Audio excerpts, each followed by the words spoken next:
하나님 말씀은 누가복음 1장 1절부터 4절의 말씀입니다. 신약성경 86페이지 누가복음 1장 1절부터 4절 말씀 저와 한 절씩 교독하시고 마지막 절 합독하겠습니다. 우리 중에 이루어진 사실에 대하여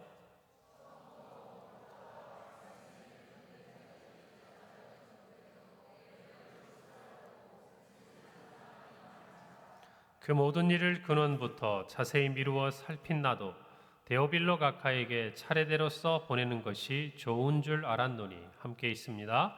이는 각하가 알고 있는 바를 더 확실하게 하려 함이라. 아멘. 할렐루야. 한 주간 잘 지내셨어요? 네. 우리 추석 명절 마치고 오셨는데 우리 지난주에 말씀드린 대로 칭찬의 말 많이 하고 오셨습니까? 대답들이 시원찮으세요? 어떻게 좀 화가 나더라도 많이 참고 오셨어요? 네, 그것은 대답이 확실하네요. 그리고 여러분 또 복음을 전하는 복된 입술도 가지고 오셨습니까? 그래요. 사실 신앙생활 하는 것으로 생각해 보면 우리가 뭔가 대단한 것들을 할 것 같지만 그렇지 않아요. 대단한 일은 누가 하시냐면 성령이 하십니다. 누가 하신다고요? 성령이요. 다만 우리는 우리에게 하나님께서 말씀하신 작은 일 하나하나에 순종하다 보면 하나님께서 하나님의 일을 우리의 그 순종을 통해서 이루어 가시는 것을 보게 된다는 것이죠. 우리가 새생명 전도 축제를 앞에 두고 있습니다. 우리가 10월에 여러 가지 중요한 일들이 많아요. 학습세례 문답도 오늘부터 교육을 하고 이제 다음 주에 문답식을 하고 또 11월 달에 또 학습 세례식들이 계속 이어집니다마는 우리의 신앙을 고백하는 이와 같은 시간들이 우리에게 있어서 참 중요합니다. 그런데 이 10월을 지나가면서 우리에게 가장 마음에 있어서 새기고 기억해야 될 것은 바로 우리가 태신자로 품고 기도한 이 새생명 초청하는 새생명 축제에 여러분의 마음과 또 여러분의 기도와 여러분의 순종이 함께 있기를 바랍니다. 명절이 지나고 나니까 이렇게 비가 내리네요. 아마 이 비가 그치고 나면 좀 계절이 이제는 완연히 깊은 가을로 들어가지 않을까라는 생각이 듭니다. 우리들의 이제 옷도 좀 바꿔지고요. 우리의 마음도 좀 달라지는 것 같아요. 어제 비가 오는데 우리 10시 반에 저희 교회 성도들이 한 50여 분 이상이 모이셨어요. 그리고 이 근처에 있는 수유역 또 강북구청 사거리 나가셔서 함께 이렇게 복음을 전하시고 또 저희 교회가 준비한 선물을 드리면서 그들의 마음속에 복음의 씨앗이 뿌려지기를 이렇게 함께 섬겼습니다.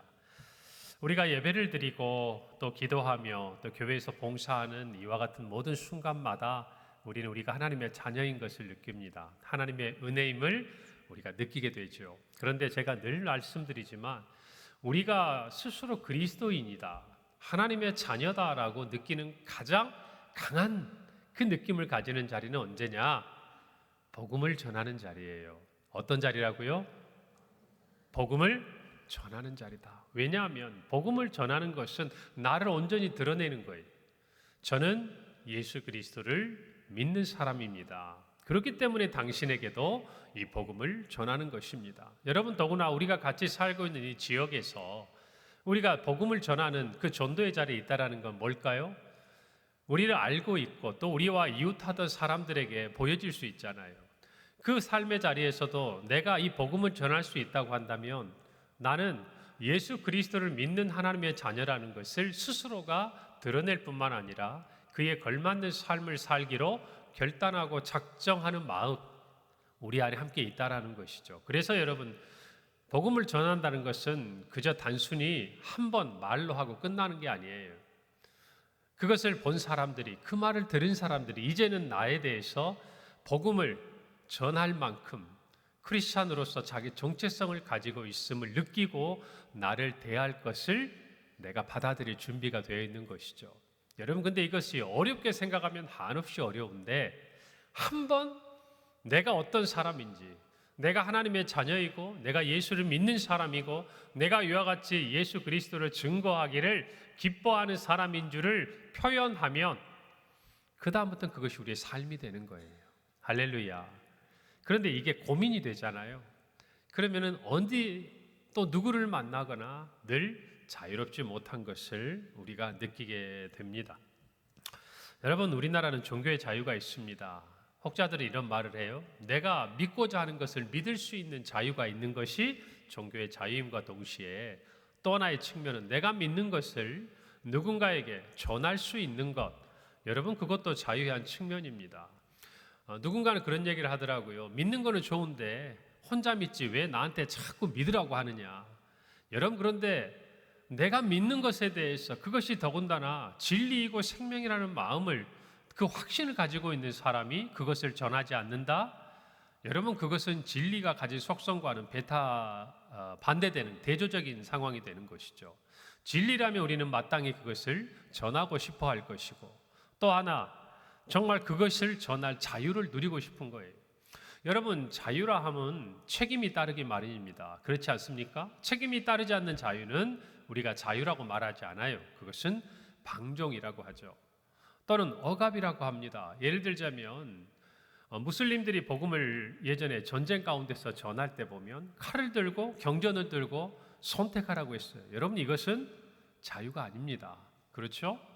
자유에는요, 어떤 책임이 따르는데 예수님은 그 책임에 대해서 이런 말씀을 하셨어요. 요한복음 10장에서 예수님은요, 나는 선한 목자다라고 말씀하십니다. 그리고 나서 이런 말씀을 하시죠. 선한 목자는 양들을 위하여 목숨을 버리거니와. 이것이 예수님의 말씀입니다. 우리가 복음을 전하는 자유가 있으면서도 또 한편으로는 그에 따른 책임은 무엇인가 하면 생명이 그 가운데 걸려 있다라는 거예요. 우리가 예수 그리스도께 받은 영원한 생명이 그 안에 담겨 있을 뿐만 아니라 또한 그들이 우리와 같이 예수 그리스도를 믿어 영생을 얻고자 하는 일에 우리의 가장 중요한 것까지도 아끼지 않을 것이라는 그 마음이 우리로 하여금 전도하게 만드는 거예요. 복음을 전하게 만드는 것이다, 이 말입니다. 이 확신이 있는 사람은요, 복음을 전하는 것을 두려워하지 않아요. 오히려 담대합니다. 오히려 그것이 내 사명이라고 여기는 거예요. 오히려 그것을 위해 가장 중요한 것, 목숨조차도 아끼지 않는 것이에요. 오늘 우리 장로님께서 대표 기도하실 때에 이 땅에 오신 외국인 선교사들에 대해서 언급하셨습니다. 제가 오늘 설교를 준비하면서 그들이 생각이 났어요. 양화진에 가면 여러분 외국인 선교사 묘역이 있습니다. 여러분, 우리가 한 번쯤 들어보았을 말들이 그들의 묘비에 기록되어 있죠. 나는 웨스트민스터 사원에 묻히기보다 한국 땅에 묻히기를 원한다. 미국 감리교 선교사였던 헐버트는 그의 마지막 묘비명이 이렇게 쓰여지는 그의 믿음의 유산을 남깁니다. 여러분, 그는 헤이그 만국 평화회의에 우리가 잘 아는 이준 그리고 이상설 이위종과 함께 고종의 밀사로 그 당시 미국의 대통령이었던 루즈벨트에게 친서를 전하기 위해 함께 갔던 사람이에요. 여러분, 그런데 그는 이 세상 사람, 그 당시에 서양의 문화로 봤을 때는 누구나 묻히기를 원하고 영광으로 여겼던 웨스트민스터 사원이 아니라 이 한국 땅에 묻히기를 원한다라는 이 아름다운 고백을 했습니다. 그리고 미국 남감리교회 여선교사인 루비 캔드릭은 나에게 1000개의 생명이 주어진다 해도 그 모두를 한국을 위해 바치겠다라고 이야기했습니다. 한국, 조선, 도대체 그 땅이 그들에게 무엇이길래 그들은 생명을 언급하고 있는 것일까? 여러분, 그녀는요, 고작 대한민국의 이 조선 땅에 들어와서 8개월을 살았습니다. 급성 맹장염으로 아마 자신의 고객이었다면 목숨을 유지할 수 있었을 테지만 이 땅에서는 의료 시설이 부족한 관계로 그만 세상을 떠나고 말았어요.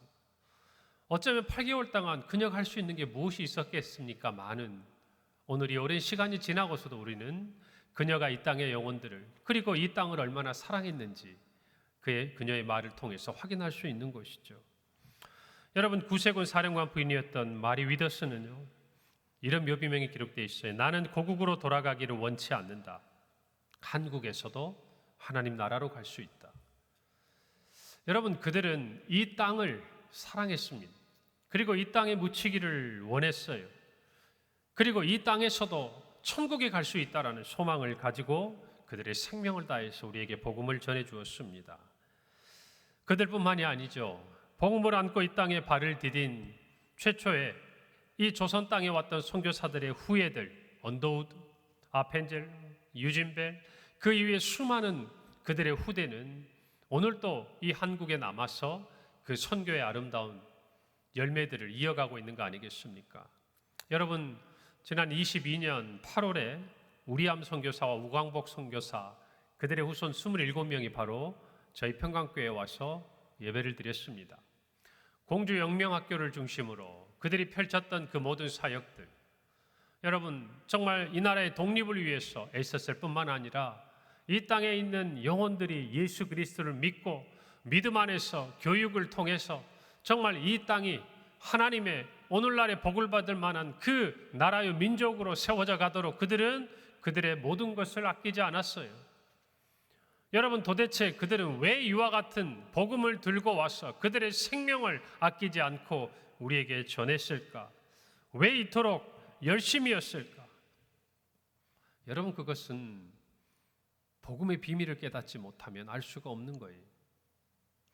그들의 삶이 정말 이 복음으로 인해서 완전하게 변화되는 새로운 경험을 하지 못한다면, 여러분, 우리가 아는 대로 전능자의 그늘의 주인공이었던, 여러분 정말 우리가 기억하는 짐 엘리엇의 그 한마디, 영원한 것을 위하여 영원하지 않은 것을 버리는 것, 그것은 결코 어리석은 일이 아니다. 여러분, 이것은 복음의 비밀을 깨닫는 자가 고백하는 것이에요. 하늘의 소망을 가진 자가 고백하는 것이에요. 오늘 저와 여러분에는 그들에게 비추어서 우리의 삶에 이 복음에 대한 어떤 마음이 있는지를 한번 돌아보아야 하는 것이, 그들에게는 복음이 전부였어요. 복음은 그들의 인생의 전부를 변화시키고 회복시키고 또 그들에게 소망이 될 만큼 강력하게 그들의 삶에 역사했어요. 오늘 저와 여러분에게 복음은 어떠한 것입니까? 오늘을 살아가는 저와 여러분이 듣고 있고 간직하고 있는 복음은 우리에게 어떤 의미를 가지고 있는 것이냐, 그 말이에요. 우리가 가장 사랑한다고 이야기할 수 있는 우리의 가족들, 우리의 부모들, 우리의 형제들에게 우리는 이 복음을 어떻게 전하고 있느냐, 그 말이에요. 어떤 자유함 속에서 어떤 책임을 가지고 전하고 있느냐 하는 것이죠. 여러분, 이 복음이 우리 안에 전부가 되어갈 때 우리의 삶에 복음의 능력이 나타나는 거예요. 할렐루야. 우리가 그렇게 살지 못하는 것 때문에 주저한다면 우리는 영원히 그렇게 머물 수밖에 없어.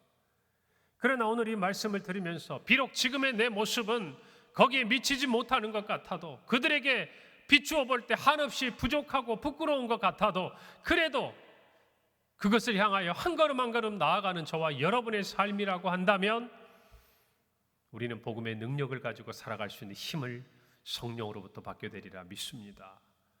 여러분이 간직한 복음이 어떤 것인지 여러분 과소평가하지 마세요.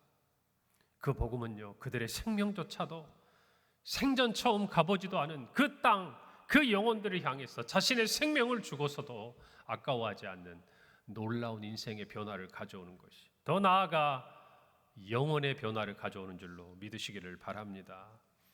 그들은 그와 같은 복음의 능력을 경험했기에 이 땅에 온 것이에요. 바울은 로마서 10장 13절 15절에서 우리가 너무나 잘 아는 말씀을 합니다. 누구든지 주의 이름을 부르는 자는 구원을 받으리라. 그런즉 그들이 믿지 아니하는 일을 어찌 부르리요? 듣지도 못한 일을 어찌 믿으리요? 전파하는 자가 없이 어찌 들으리요? 보내심을 받지 아니하였으면 어찌 전파하리요? 기록된 바 아름답도다 좋은 소식을 전하는 자들의 발이여 함과 같으니라라고 말합니다. 구약의 말씀을 인용하면서 사도 바울 우리에게 말합니다. 믿지 아니하는 일을 어찌 부르겠는가? 듣지도 못한 일을 어찌 믿겠는가? 정말 중요한 한마디. 전파하는 자가 없이 어찌 듣겠는가? 보내심을 받지 아니하면 어찌 전파하겠는가? 하나님께서 우리를 보내셨음을 믿습니다. 그러면 하나님의 보내심을 받은 누군가는 이 복음을 전파하는 것이, 그가 그 복음을 전파하면 누군가는 듣는 것이에요. 듣는 누군가 중에는 믿는 것이에요. 이 구원에 이르는 영적인 순환 고리가 끊어지면 안 되는 거예요. 보내심은 받았는데 전파하는 자가 없다면 듣는 자도 없고 믿는 자도 없지 않겠습니까? 이 고리에 있어서 우리가 가지고 있는 위치가 어디인지를 알아야 돼요. 우리도 전에는 들었습니다. 우리도 전에는 믿었습니다. 그래서 이제는 우리가 보내심을 받고 다시금 전파하는 자리에 서 있음을 여러분 아셔야 돼요. 저와 여러분이 과거에 정말 이 땅을 위해 순교하기까지, 목숨을 다하기까지 하나님의 보내심을 받고 전파했던 사람들에게 복음의 빚을 지고 있다면 이제는 우리의 위치가 달라지는 거예요. 예전에는 듣는 자고 믿는 자였다면 이제는 보내심을 받고 전하는 자라는 것입니다. 할렐루야. 그래서 우리는 보내심을 받고 전하는 자리에 있을 때 우리의 정체성을 확인할 수 있는 거예요. 여전히 내가 듣고 믿는 자리에만 머물러 있겠다. 여러분, 그것은 우리의 신앙을, 이 복음의 능력을 유지하는 것도 어려운 일이에요. 우리가 그것을 듣고 믿었다면 우리는 보내심을 받고 전파하는 자리에 있어야 하는 줄로 믿습니다. 여러분, 전해보세요. 여러분이 정말 복음을 전하면 여러분이 가지고 있는 복음이 얼마나 소중하고 귀한 것인지를 알게 됩니다. 그런데 복음을 전하지 못하면요, 전하지 않으면요, 복음은 부끄러운 것이 돼요. 물론 복음이 우리가 하는 행동에 따라서 능력이 되고 부끄러운 것이 되고 하는 것은 아니지만 그와 같은 인식이 저와 여러분의 삶을 어떻게 살아가게 할 것인지를 바꾼다는 걸 아셔야 돼요. 여러분, 그래서 우리가 새생명 전도축제를 하는 이유는 첫째는 그들을 위함이기도 합니다마는 보다 중요한 것은 우리 자신을 위함이라 분명히 아셔야 돼요. 여러분, 오늘 한 해를 지나가면서 누군가에게 예수 믿으세요, 교회 한번 같이 갑시다, 예수님은 당신을 사랑하십니다, 예수님이 저를 사랑하셨어요 라는 이 말을 우리가 할 수 없다면 여러분, 우리가 가진 것들이 얼마나 작은 것이 되겠습니까? 여러분, 이 새생명 전도축제는 여러분의 그 마음을 열어주는 교회 사역이에요. 그 눈을 열어주는 교회 사역이에요. 여러분의 입술을 열어주는 교회 사역이에요. 여러분의 손과 발이 그들을 향해 나아가도록 여러분의 등을 떠밀어주는 교회 사역이에요. 할렐루야. 여러분, 이걸 아셔야 돼요. 이 말씀을 들을 때 우리의 마음에 찔림이 있습니다. 여러분, 그러나 찔림에서 끝나면요, 우리에겐 변화가 없어요. 그 찔림이 우리의 삶을 한 걸음 더 나아가게 해야 되는. 여러분, 이와 같은 정말 성경 말씀, 하나님의 말씀에 순종하는 저와 여러분이 되기를 바랍니다. 우리는 마땅히 복음을 전해야 돼요. 그런데 더 나아가 우리가 가져야 될 생각이 하나 더 있습니다. 고린도전서 9장 16절이에요. 내가 복음을 전할지라도 자랑할 것이 없음은 내가 부득불할 일임이라. 만일 복음을 전하지 아니하면 내게 화가 있을 것이라. 누구의 말입니까? 바울의 말입니다. 여러분, 그는 복음을 전하는데 자기의 목숨조차 아끼지 않았어요. 그런데 그는 이런 생각을 가지고 있습니다. 내가 복음을 전하는 것은 너무나 당연해서 그것이 자랑할 것이 아니다. 더 나아가서 내가 만약 복음을 전하지 않으면 내게 화가 있을 것이다. 여러분, 바울은 이런 마음으로 복음을 전한 거예요. 내게 화가 있다. 무슨 하나님께서 나를 징계하시고 벌하고 이런 차원을 뛰어넘어서 바울은 적어도 내가 받은 이 복음이 너무나 귀한 것을 알았기에 이것을 나만이 간직하고 있다라는 것은 오히려 그것이 나에게 화가 될 것이라고 생각했어요. 여러분, 오늘 이와 같은 마음이 이 시대에 우리에게는 필요한 것입니다. 우리 평강교회에 필요한 것이에요. 여러분, 우리가 기도할 때는 부흥을 달라고, 한국교회가 부흥하게 해달라고, 우리 교회가 부흥하게 해달라고 이야기하면서 정작 우리가 보내심을 받은 자리에서, 우리가 전해야 될 자리에서 침묵하고 가만히 앉아 있다면 여러분, 부흥은 또 다른 누군가를 통해서 하나님 이루어 가실지 몰라도 우리 자신이, 우리 교회가 부흥을 체험하지 못하는 거예요. 여러분, 우리 모두가 이 마음을 가지기를 바랍니다. 가지기를 바랍니다. 바울은 왜 이렇게까지 생각했겠습니까? 그의 인생을 놓고 볼 때 그는 딱 한마디로 설명할 수 있었어요. 다메섹 도상에서 예수 그리스도를 만나기 이전의 그의 삶과 예수 그리스도를 만난 이후의 그의 삶, 극명하게 변화해요. 너무나 대조적이에요. 이전에는 정말 자기가 가진 율법에, 자기의 의에 심취해서 예수 믿는 사람들을 잡아 가두기까지 했던, 그리고 스데반을 죽이는 일에 앞장섰던 이 바울이 이제는 복음을 증거하는 그 일에 자신의 생명을 아끼지 않는 이방인의 사도가 되는 거예요. 어떤 변화가 일어난 겁니까? 다른 일이 없었어요. 예수 그리스도를 만난 거예요. 여러분, 만약 우리가 전하는 태신자가 예수 그리스도를 믿어 우리와 같이 하나님의 자녀가 되고 영생을 소유하면 그들의 삶이 예수 그리스도를 만나기 이전과 이후의 삶으로 극명하게 바뀔 것을 믿습니까? 다시 한번 묻습니다. 여러분이 작정한 태신자가 예수 그리스도를 믿어 우리와 같이 영생에 이르면 그들의 삶 또한 예수님을 만나기 이전과 이후에 바울처럼 극명하게 바뀔 것을 믿습니까? 그렇다면 전해야지요. 그것을 알고 있는 여러분이, 그렇게 될 것을 알고 있는 여러분이 침묵하고 있다면 여러분, 그것은 우리가 하나님의 자녀로서 합당한 모습이 아니잖아요. 태신자를 정하고 기도합니다. 그러나 중요한 건 여러분이 전해야 합니다. 전해야 합니다. 우리가 전함을 받았듯이 여러분이 전해야 돼요. 여러분, 오늘 누가복음은 헬라인 의사이자 바울의 동역자였던 누가가 기록한 성경입니다. 누가는 누가복음 외에도 우리가 아는 대로 사도행전을 기록한 저자이기도 하죠. 사복음서 중에 마태복음은 주로 유대인들을 독자로 두고 쓰여진 복음서입니다. 또 마가복음은 로마 사람들을 염두에 두고 쓴 성경의 한 부분이죠. 그리고 누가는 자신이 헬라인이었던 것처럼 헬라인을 중심으로 한 이방인의 관점에서 그는 이 복음서를 하나하나 기록합니다. 자기가 받은 이 복음의 비밀을 자기와 똑같은 문화와 생각 속에 살고 있는 그 사람들에게 어떻게 하면 가까이 나아가 전할 수 있을까? 그는 고민한 거예요. 그는 복음의 기꺼이 전달자가 되기로 한 겁니다. 여러분, 저와 여러분은 이 땅에 살아가면서 복음의 전달자가 되어야 합니다. 할렐루야. 여러분, 우리도 그들을 통해서, 앞선 선교사들을 통해서 복음을 전해받았듯이 우리 또한 전해 주어야 하는 것이죠. 이 땅에 있는, 이 지역에 있는 영혼뿐만 아니라 땅 끝에 있는 영혼들을 향해서도 우리는 나아가야 하는 것입니다. 복음의 전달자가 되기 위해서 우리는 생각해야 될 세 가지가 있어요. 하나는 이루어진 사실을 전해야 한다는 겁니다. 오늘 1절에 보니까 우리 중에 이루어진 사실에 대하여라고 누가는 시작합니다. 그의 복음서의 첫 부분을 쓰면서 그는 우리 중에 이루어진 사실입니다라고 선포하고 있는 거예요. 여러분, 복음은 지어낸 이야기가 아닙니다. 이것은 엄연한 역사적인 사실이에요.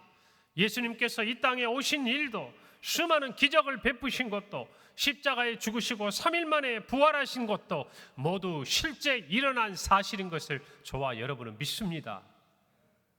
이 믿음을 가지고 우리는 전해야 돼요. 복음은 이루어진 사실입니다. 여러분, 그래서 누가는 이것을 뒷받침하기 위해서 목격한 사람들과 많은 전도자들이 기록을 남겼다고 말합니다. 오늘 2절이죠.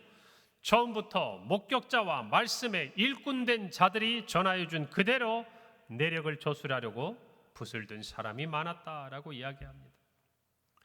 여러분, 누가는 목격자와 말씀에 일꾼된 자들에 대한 표현들을 사용해요. 여러분, 누가에게는 한 가지 이 성경을 기록하는 데 있어서 치명적인 약점이 있습니다. 그건 뭘까요? 마태나 요한과는 달리 그는 예수님의 공생의 기간 예수님과 함께하지 않았어요.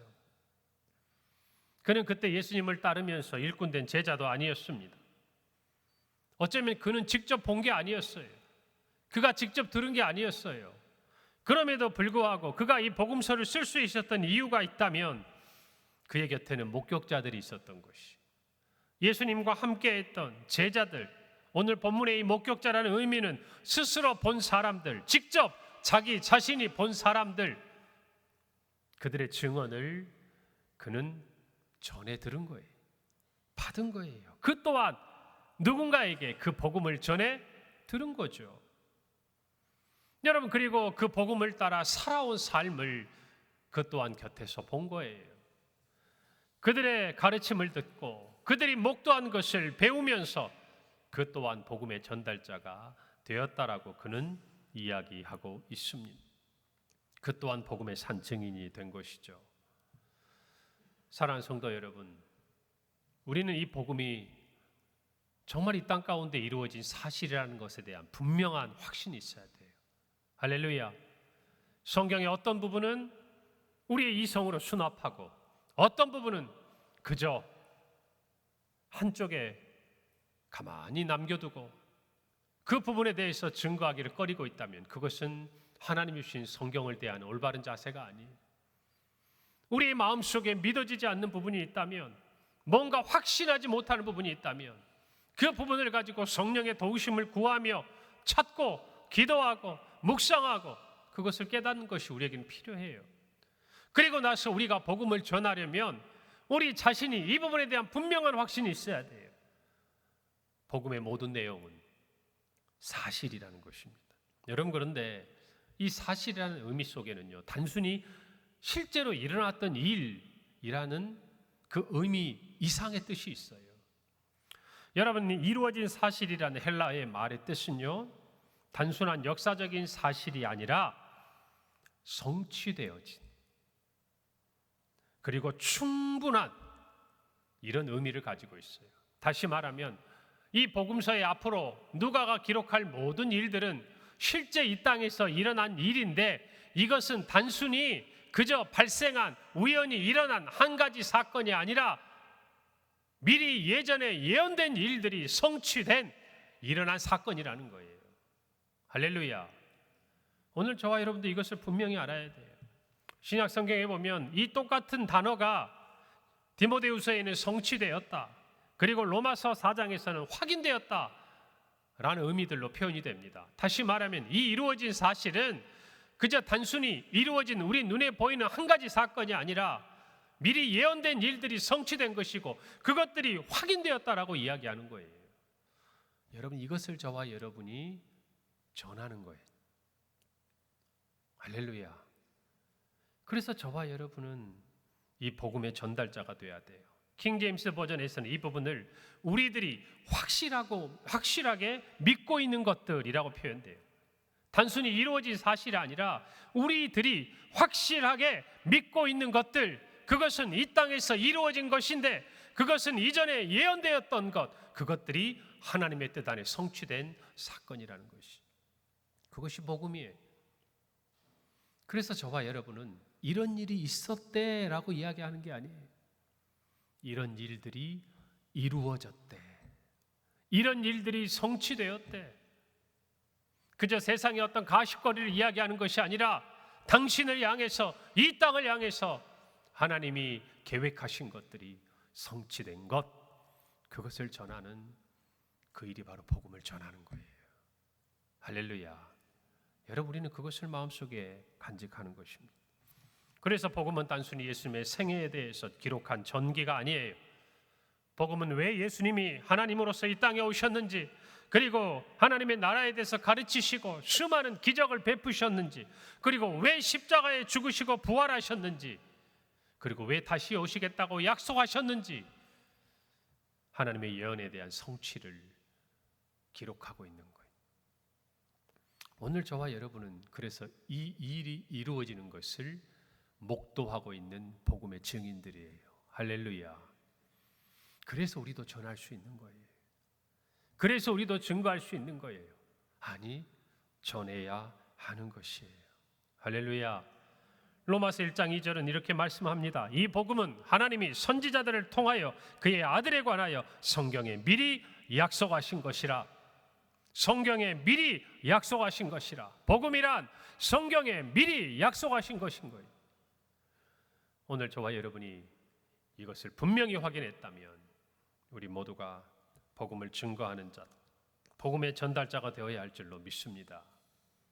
그래서 전달자는요, 이루어진 사실 그대로, 성취된 사실 그대로 전하면 되는 거예요. 오늘 2절에 보니까 처음부터 목격자와 말씀에 일꾼된 자들이 전하여 준 그대로예요. 그대로 내력을 저술하려고 붓을 든 사람이 많았다. 있는 그대로. 저와 여러분은 무엇인가 더할 필요가 없어요. 복음의 전달자들이 가장 조심해야 될 게 뭘까요? 더하고 빼는 거예요. 여러분, 우리도 우리의 기억을 한번 되살려보면, 여러분 정말 우리의 과거의 어떤 기억에 대해서 내가 확실하게 기억한다고 이야기했는데 시간이 지나고 나면 어때요? 선우가 좀 바뀌어 있든지, 아니면 우리도 모르게 한 10개 정도 했는데 20개, 30개 했다고 스스로가 과장이 되든지. 우리 남자분들은 군대 얘기하면 그렇게 되잖아요. 다 특수부대원들이죠. 다 최고의 사수들이고, 해놓고 나서 마음 한켠이 찜찜하지만 그래도 그냥 지나갈 때가 많잖아요. 여러분, 복음은요, 있는 그대로 전하면 되는 거예요. 더 하려고 하면 다른 게 돼요. 잘해보려고 하면 다르게 돼요.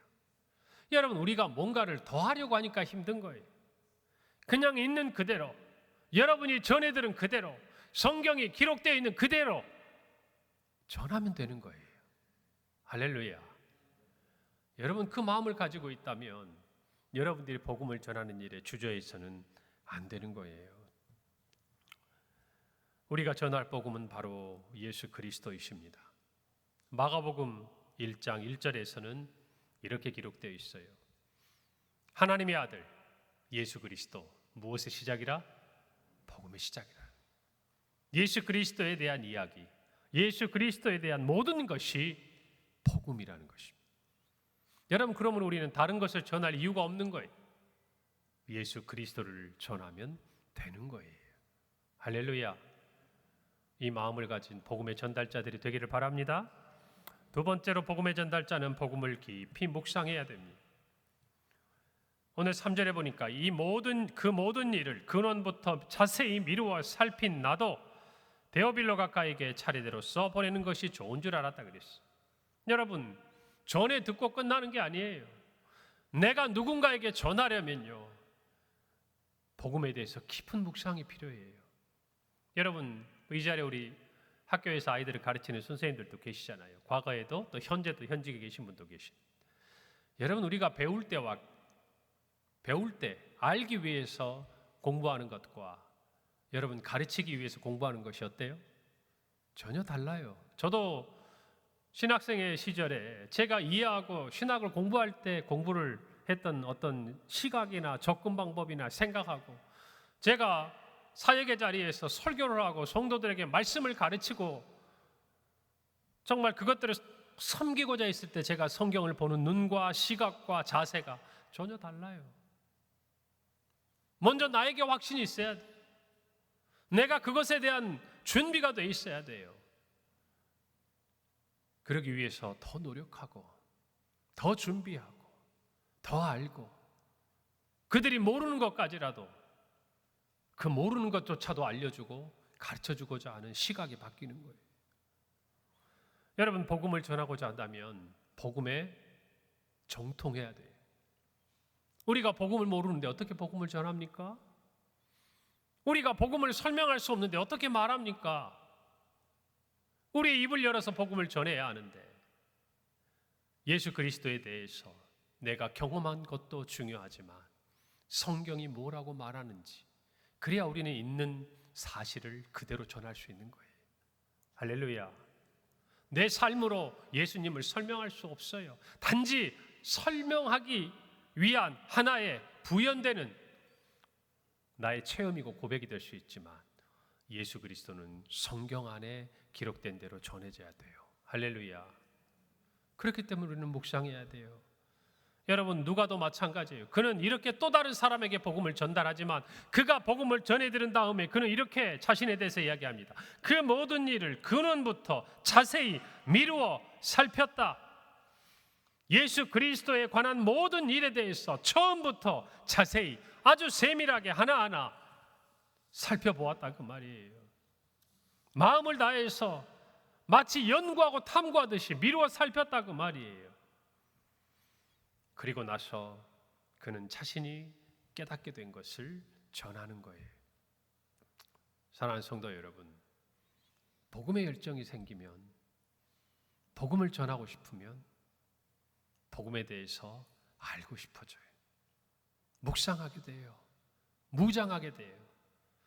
여러분, 제가 예전에 전도 폭발 훈련을 할 때에 전도 폭발에서는요, 전도를 하기 위해서 이 복음으로 준비하는 것들을 무장이라고 표현해요. 무장은 어쩔 때 씁니까? 뭐하러 나갈 때 무장한다고 그래요? 전투하러 갈 때 무장한다고 그러잖아요. 싸우러 갈 때. 여러분, 훈련은 양육하고는 다르죠. 여러분, 군사도 우리가 군대 신병 교육대 가면 연습한다 그럽니까? 훈련 받는다 그럽니까? 훈련 받는다 그래요. 훈련은 목표가 있는 거예요.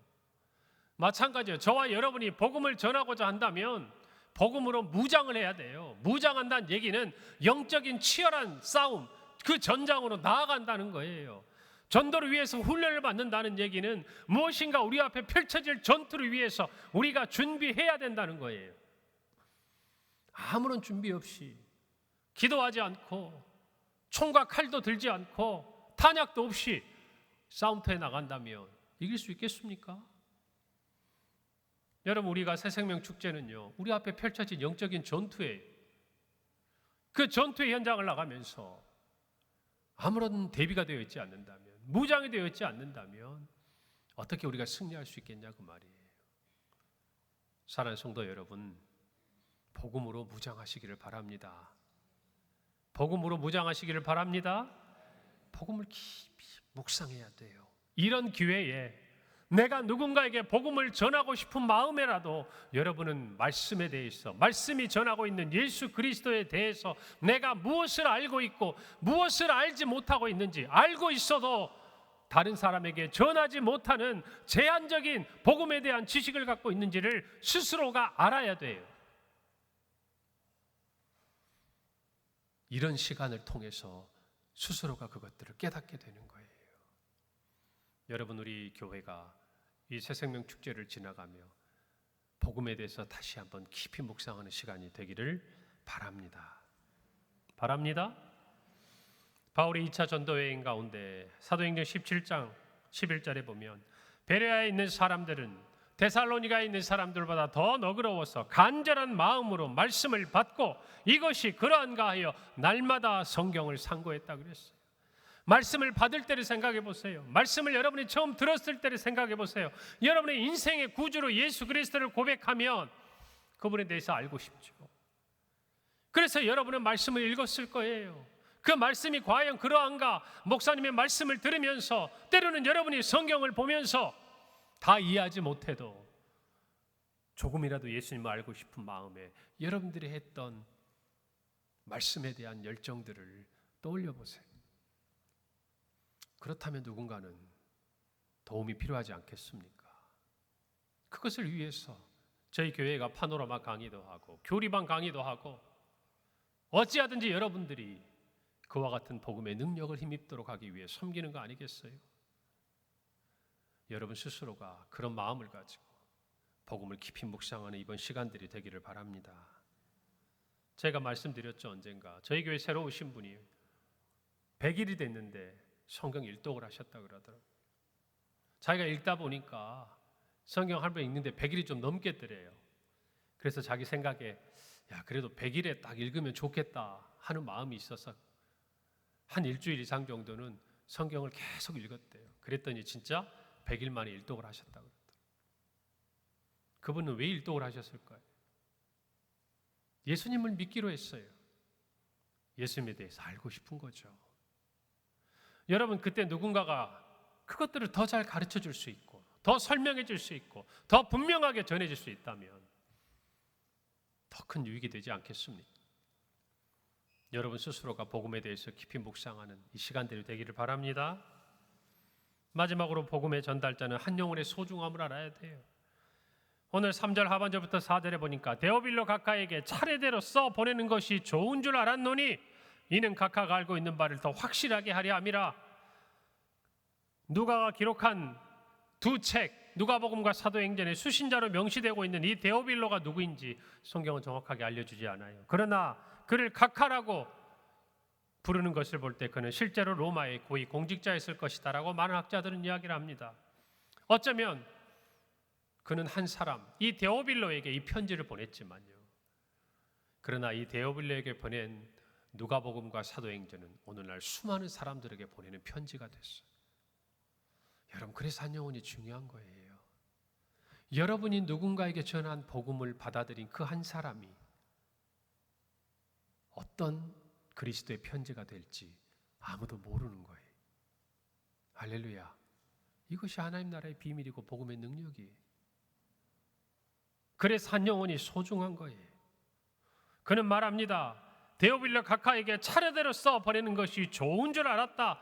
이 좋은 줄 알았다는 말은 그저 유익하다는 뜻이 아니에요. 이 말의 헬라의 원어의 의미는 찬양하다, 영광하다, 영광을 돌리다 이런 말이에요. 다시 말하면 내가 당신에게 이렇게 복음에 대해서 써서 보내주는 것이 하나님께 영광을 돌리는 일이다 이 말이에요. 할렐루야.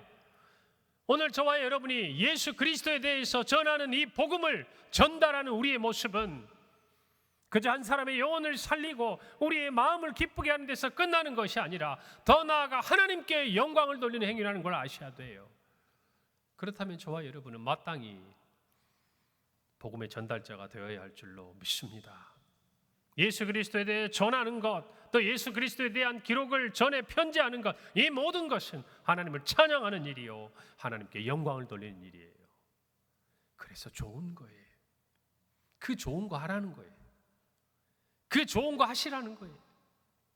내가 어떻게 하나님께 영광을 돌릴까? 내가 어떻게 하나님을 찬양할까? 좀 막막합니까? 무엇을 해야 내가 하나님께 영광을 돌리고 찬양할 수 있을까? 여러분 늘 그 질문 앞에서 멈춰 서 계세요? 그렇다면 오늘 성경이 분명히 말씀하고 있는 거예요. 복음의 전달자가 되세요. 복음의 전달자가 되세요. 그것이 하나님을 찬양하는 일이고 하나님께 영광을 돌리는 일이에요. 오늘 이 말씀을 여러분이 마음에 새기기를 바랍니다. 한 영혼을 향한 이 마음이 24장에 걸친 이 긴 누가복음을 기록하게 했어요. 그리고 그 복음이 오늘날 수많은 사람들을 하나님께로 인도하고 있다는 사실을 기억하시길 바랍니다. 2주 남았습니다. 여러분 내일부터 저희 교회에서 문자로 매일매일 태신자들과 새생명 전도 축제를 위한 기도 제목을 보내드릴 거예요. 그걸 받으시고 기도하세요. 그리고 그 아래에 보면 액션 플랜이라고 그래서 여러분이 날마다 새생명 전도 축제를 위해서 복음의 전달자로서 무엇을 해야 할지 구체적으로 제시될 거예요. 그대로 한번 따라해 보세요. 아래에 보면 링크가 있을 거예요. 저희 새벽기도로 들어간 링크. 그 새벽기도의 링크에 하나의 이미지가 뜰 거예요. 그리고 어쩌면 그 이미지들이 여러분 문자로는 전송이 어렵지만 카카오톡을 통해서 여러분 안에 전달될 거예요. D13, D12, D11 한번 보여주실래요? 이와 같은 여러분에게 문자와 또 기도의 제목들, 태신자들이 복음을 들을 때 하나님의 안아주심을 경험하게 하시고 생명책에 그 이름이 기록되게 하옵소서. 하루 지나면서 이 짧은 기도를 우리 모두가 드리기를 바라요. 액션 플랜입니다. 화요일은 사랑을 전하는 날. 아직 예수님을 알지 못하는 주변 사람들에게 사랑을 표현해 보기, 너무 부담스럽지 않은 과일이나 반찬 등을 나눔하기. 이와 같은 문자를 받으시고 여러분이 할 수 있는 것들, 작은 것들을 실천해 보세요. 그것이 하나님께 영광을 돌리는 일이 됩니다. 할렐루야. 그것이 복음의 전달자로 우리를 살게 하는 거예요. 구체적으로 여러분이 새생명 전도 축제에 모두 참여하기를 바랍니다. 우리 옆에 분들에게 인사합시다. 복음의 전달자가 됩시다. 하나님께 영광 돌립시다. 기도하겠습니다. 하나님 은혜를 감사합니다. 오늘 귀한 하나님의 말씀을 통해 복음의 전달자로 서기를 원하는 우리 모든 성도들에게 성령께서 함께 하시고 영혼의 아름다운 열매를 맺는 근본 평강교회 새생명 축제가 되도록 은혜를 베풀어 주시옵소서. 예수님의 이름으로 기도합니다. 아멘. 우리 다 함께 자리에 일어나십시다. 우리 일어나셔서